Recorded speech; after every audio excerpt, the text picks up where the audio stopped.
Okay, so this is an example of a case which can be given in the national boards, and this is a case which I gave to one of my students um, for national board part 2. So this is where one of the some of the answers and the feedbacks which are usually in my quizzes for practice. So I gave them 30 questions, and we'll go and review what their answers and the feedbacks was. So your hygienist performs SRP on the patient. When should reevaluation be completed? So here the answer, of course, is in 4 weeks, and the reason is usually reevaluation should be within 3 to 6 weeks, preferably in 4 weeks. But if you do 3 weeks, it may be too early to see any changes. If you do 6 weeks, it may be too late, and the patient may have gone back to the previous behavior of not reinforcing oral hygiene. So you want in between, which is about 4 weeks.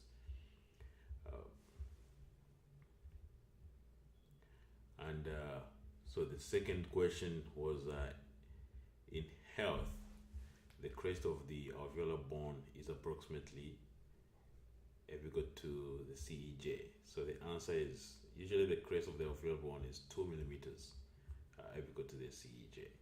Okay. And question 3 is what type of bone loss is noted on the mesial of tooth number 3? So in the image here, you can see that usually, so the best way to determine whether it's vertical bone loss or horizontal bone loss, you have to draw a line, mentally draw a line from a CEJ of the tooth to the CEJ of the adjacent tooth. And if the crest of bone is almost perpendicular to that line that you've drawn, it means it's a vertical bone loss. If it's almost parallel, it means it's a horizontal bone loss. So in this case, this patient has vertical bone loss because, as you can see, that bone loss here is almost vertical or perpendicular to this line here. Okay. Question 4 is hemoglobin with 2 alpha and 2 beta chains is referred to as what? That's hemoglobin A. Okay, so you have to know certain hemoglobins, and my feedback here is hemoglobin alpha, which is hemoglobin A, is also known as hemoglobin A1. It's an hemoglobin protein and is human encoded by hemoglobin A gene. So the two alpha chains plus 2 beta chains constitute of hemoglobin A. All right, that's usually the hemoglobin that we have. So hemoglobin A, this is the normal adult life hemoglobin. It comprises about 97 of the total hemoglobin, and fetal hemoglobin is hemoglobin F. This one has a high affinity of the oxygen, and hemoglobin F is consists of 2 alpha chains and 2 gamma chains. Okay, so don't forget that. So during the last 7 months of development in the uterus, the hemoglobin F is there until 6 months later, after the baby is born. That's so to increase the oxygen carrying capacity to meet the metabolic demands of the baby. That's why the baby's heart rate, when you listen to them, they're very fast. And so if the oxygen is not being delivered fast, then they may have some problems. Okay. Hemoglobin H. Yeah, this is another one you have to know. Hemoglobin H is also another one to know. It has 4 beta chains because of the production of 3 alpha globulins is impaired. So there's no alpha globulin produced, only the beta chains are there. So that's what happens. And hemoglobin BART it has only 4 gamma chains. So that's another one you have to know. It's an abnormal type of hemoglobin that consists of 4 gamma globulins. It is moderately insoluble and therefore accumulates in red blood cells. It has extremely high affinity for oxygen. It results in almost no oxygen delivery. Remember that to deliver the oxygen has to attach to the hemoglobin, but once it reaches the area of where the oxygen gradient is great, then it's going to cause a dissociation to the oxygen to come off the hemoglobin and the oxygen to go into the cells. Okay, so if something is holding on to the oxygen and not letting it go, it means the cells don't receive the oxygen.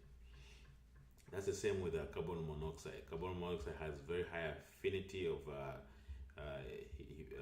hemoglobin, so it doesn't allow anything else to attach, so there's no oxygen delivery.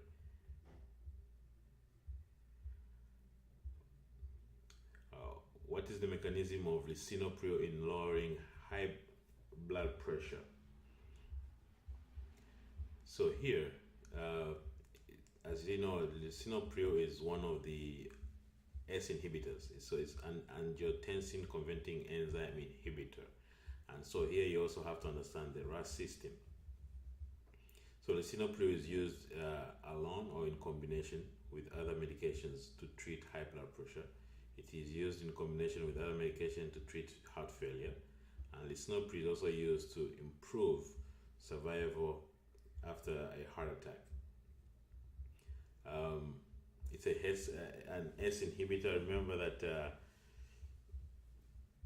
angiotensin is one which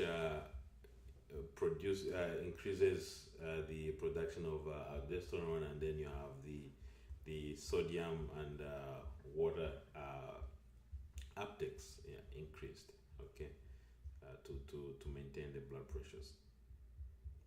So lisinopril, however, has side effects. The most common one which patients will complain about is cough, okay, and some people also will have swelling, which is called angioedema. Most of them will have like swelling of the face, the lips, the tongue, the throat, and it's very common in African Americans. Okay. So question 6 is if local anesthesia is indicated in this case that I gave my students, what is the milligram given if a patient receives 6 capios of 2% lidocaine with 1 to 100,000 epinephrine? So the milligrams will be 216 if you want to know why or calculate. The easiest way to know is that so 2%, that would be 20 milligrams per ml, okay, and you multiply by 1.8 mLs, which is 1.8 is 1 capio. Okay, so whatever answer milligrams you get, which is, so in 1 milligrams of in 1 capio of 2% lidocaine, the standard capio, that's 36 milligrams. So if you multiply 36 by 6, then you get 216. Okay, if you have any questions, you can comment later. So this patient, in the case, the patient is concerned about the prominence noted at the upper left buccal-premolar molar region. What is the best explanation? Tell the patient that it is, so the patient in this case has an exostosis. It's an excess bone formation and not to worry. So you have to reassure the patient if the patient has a buccal exostosis. Buccal exostosis is an excess bone formation. An exostosis is a localized peripheral overgrowth of bone of a non-etiology of benign nature.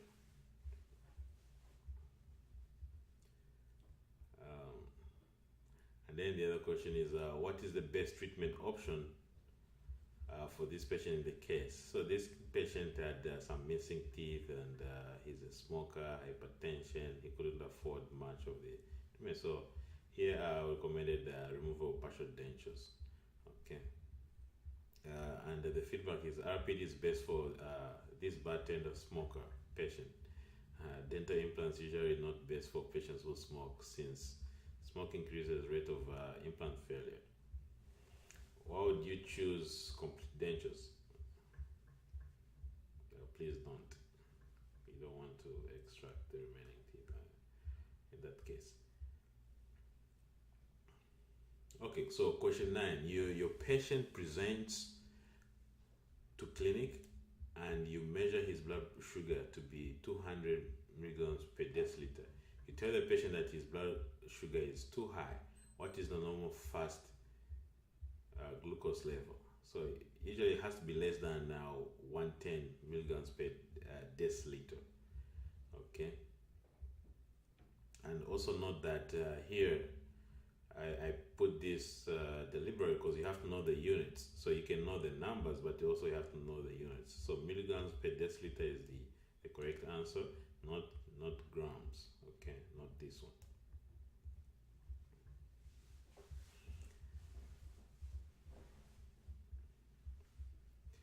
So here you get some feedback. This is the most common blood sugar test. It is done after you fast overnight, and usually has to be less than 110 milligrams per deciliter. All right, and then if you're between 110 to 126 after 2 hours of fasting, it means you're pre-diabetic, and diabetic is more than 126.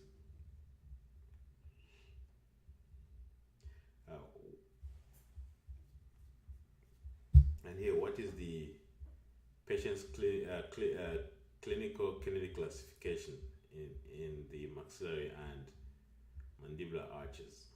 Okay. I don't see if I have a picture here. So there's a picture of the patient, but you have to familiarize yourself with the kinetic classification. If you want a lecture on kinetic classification, I'll be happy to do that. You decide to improve root coverage with soft tissue. What is the appropriate flap to achieve root coverage by soft tissues?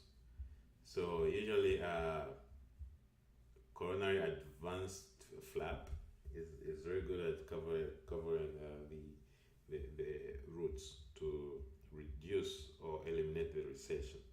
Okay.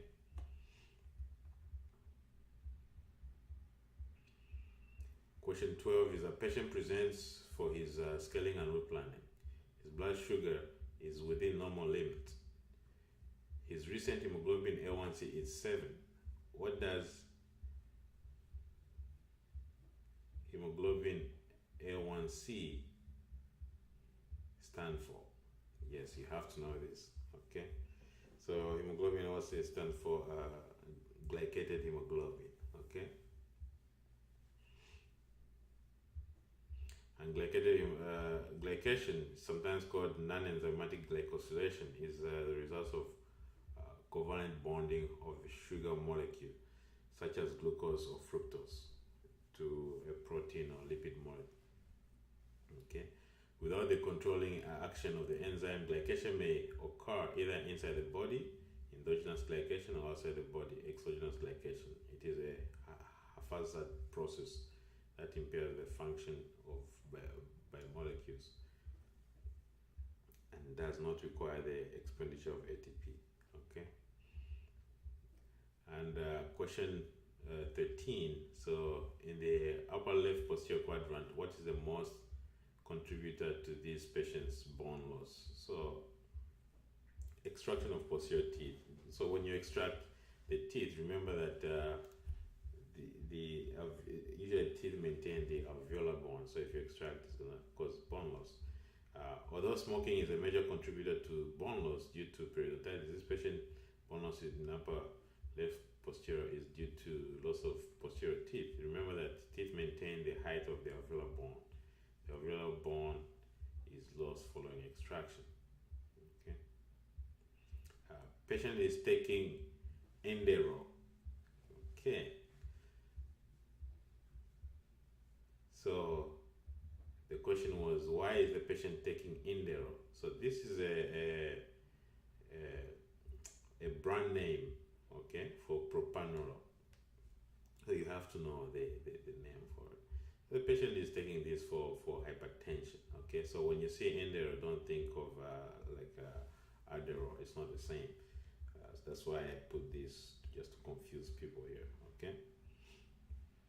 So propanolol Indero is a prototype beta adrenergic antagonist.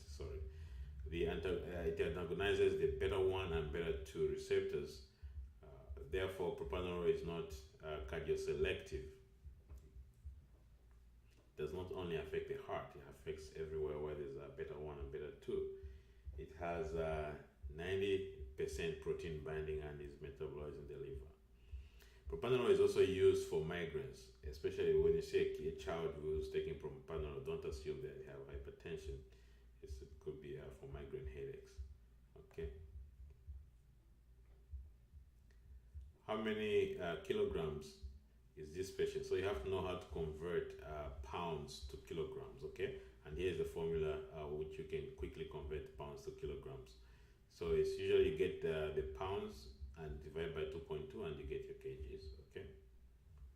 And when you're calculating the local anesthesia or drug dosages, always convert to kgs, to kilograms. What is the patient's hypertension stage and the ASA classification? So you have to know this. You have to know certain, the hypertension stages, all right?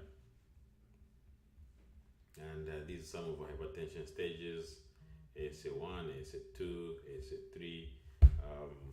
The ASA classifications you have to know. So ASA1, a normal healthy patient, okay? Healthy, non-smoker, no minimal alcohol use, no or just minimal alcohol use, okay? ASA2. So a patient with mild systemic disease, a patient who smokes, okay? So mild diseases only without substantive functional limitation. Examples include, but not limited to, current smoker, social alcohol drinker, person who drinks every weekend, pregnancy, all right? Because things changes, the blood levels, heart rate changes, obesity, okay, BMI, between 30 and 40, well-controlled diabetes, hypertension, and mild lung disease. ASA3, a patient with severe systemic disease, so substantive functional limitation, one or more moderate to severe diseases. Example include, but not limited to, poor-controlled hypertension, diabetes, COPD, morbid obesity with BMI of over 40, active hepatitis, alcohol dependence, abuse, implanted pacemaker that becomes ASA3, moderate reduction of ejection fraction, that's ASA3, end-stage renal disease patient, okay, scheduled for dialysis, and patients with cerebrovascular accidents or strokes. ASA4, patient with severe systemic disease with that is a constant threat to life, okay? And this patient who constantly has like unstable angina, MI, severe, has had stents placed with chest pains, severe reduction of ejection fraction, all right? And of course, you have to know that there's also ASA6, all right? The patient who's declared dead, brain dead, and whose organs are removed for donor purposes. And the blood pressure, of course, you have to know. This is the old classification. There's a new classification which is coming up, but for the boards for now, this is what you go with. All right. So know how to classify hypertension. You can see 140 to 159 is stage 1. Over that, that's stage 2. And what type of soft tissue flap is indicated if alveoloplasty is to be performed in order to have regular reach. So full thickness mucoperiosteal flap, you have to raise it. Okay, that's no brainer. Which of the following antibiotics is a bacteriostatic and binds to 50S ribosomal subunits? Okay, thereby stopping protein synthesis. So clindamycin. So you have to know the mechanism of action of clindamycin of other proteins. Okay. So here is the feedback. Here you have clindamycin has primary bacteriostatic effect. Okay.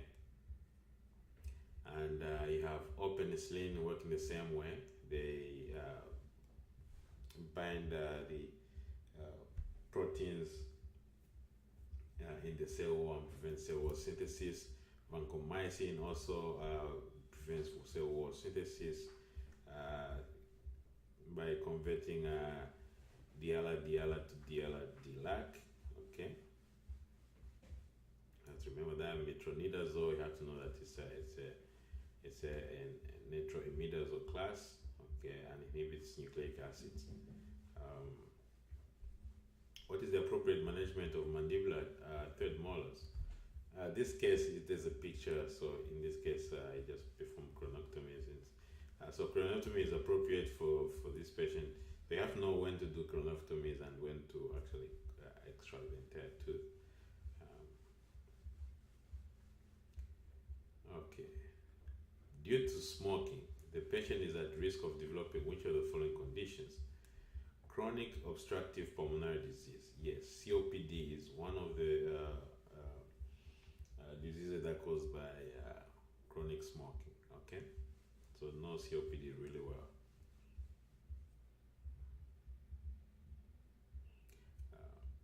So patient is being treated for hypertension. All the following are risk factors for hypertension except, so being male is one of them. Smoking is also causes hypertension. Diabetes is a non-cause of hypertension, except propranolol. Propranolol does not cause hypertension, of course, because that's the medication which treats hypertension. Okay. And this is the risk factors for the hypertension. Cardiovascular risk factors. So you have to know there's major risk factors, there's minor risk factors. All right. So hypertension, major risk factors. You have cigarettes. You have obesity. You have physical inactivity, dyslipidemia, diabetes, microalbuminemia. You have age. Okay. You can see that males have hypertension early, females have hypertension late. Family history of premature cardiovascular diseases. And then you have causes of hypertension, sleep apnea. You have drug-induced also hypertension, certain drugs that will give you hypertension. Chronic kidney disease, primary aldosteronism, renovascular disease, coarctation of aorta. So there's all these things that you have to be familiar with. Okay. Patient is in your chair and becomes unresponsive. So you quickly realize you did not give him any anesthesia. What could be the cause of the patient's unconsciousness? Now remember, this is a patient who is hypoglycemic. Who's diabetic. In this case, so diabetic patients, you have to know, how to manage them. Patient becomes unconscious, maybe hypoglycemic, so you can just give them some candy, or some orange juice.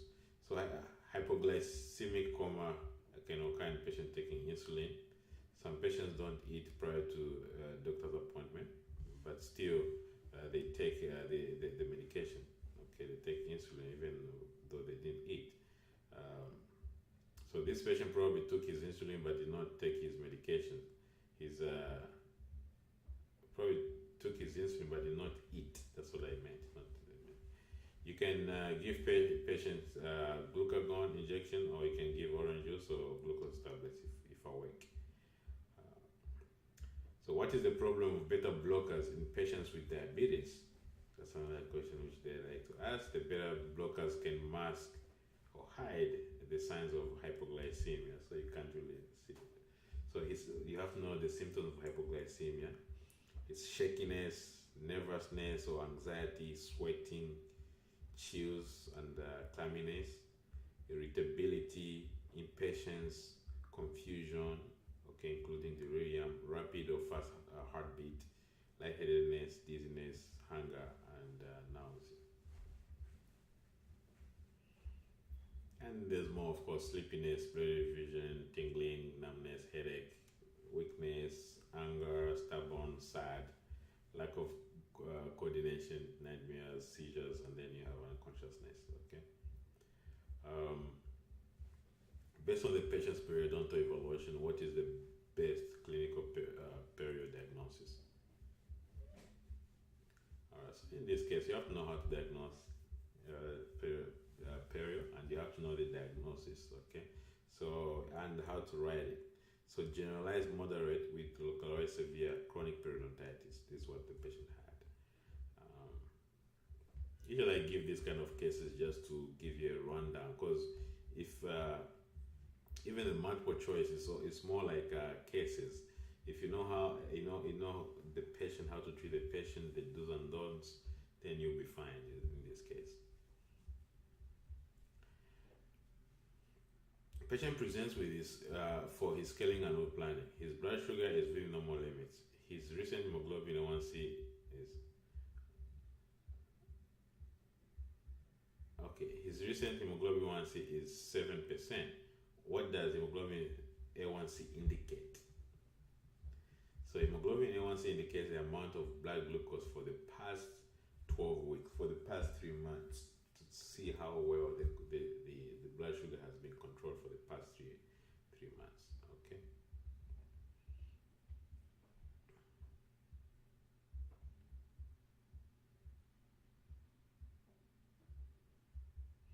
So here I'll pay attention to your here. So it's 3 months because the average because the lifespan of the red blood cells, where the sugar is attached to, is about 4 months, which is 120 days. Okay.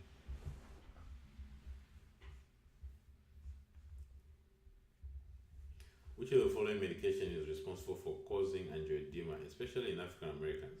Of course, Lisinopril is a culprit. And then here again, prior to dental treatment, which of the following antibiotics is indicated for the patient? So the patient has heart problems, so you want to prophylax heart problems, and also the patient is allergic to amoxicillin, so you prophylax with clindamycin 600 milligrams. All right, and these are some of the dosages. All right.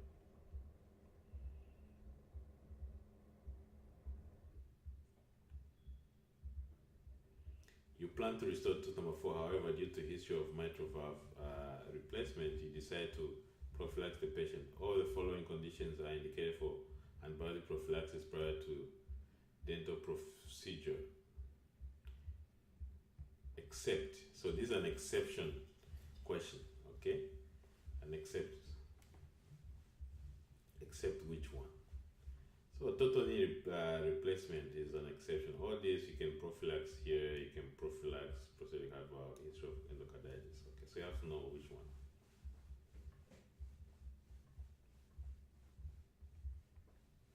I like to give feedbacks in my quizzes also, as you can see. Okay, so patient reports that he wants to quit smoking. Which of the following medication is appropriate for nicotine replacement? So you have to know varenicline, or another name for varenicline is Chantix. You can give that, and here I give feedbacks on in terms of what you can use. Okay. Which of the following is true regarding the etiology of periodontal disease? periodontial means distraction is mostly due to immune response. That's true.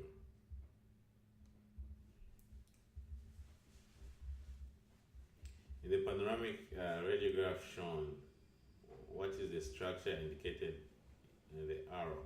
Where is the arrow? I think I provided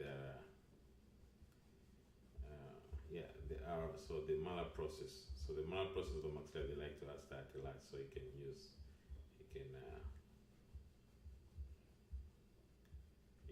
know how to read the panoramic radiographs. Okay. All right. That's it. If you have any questions, please comment. Okay.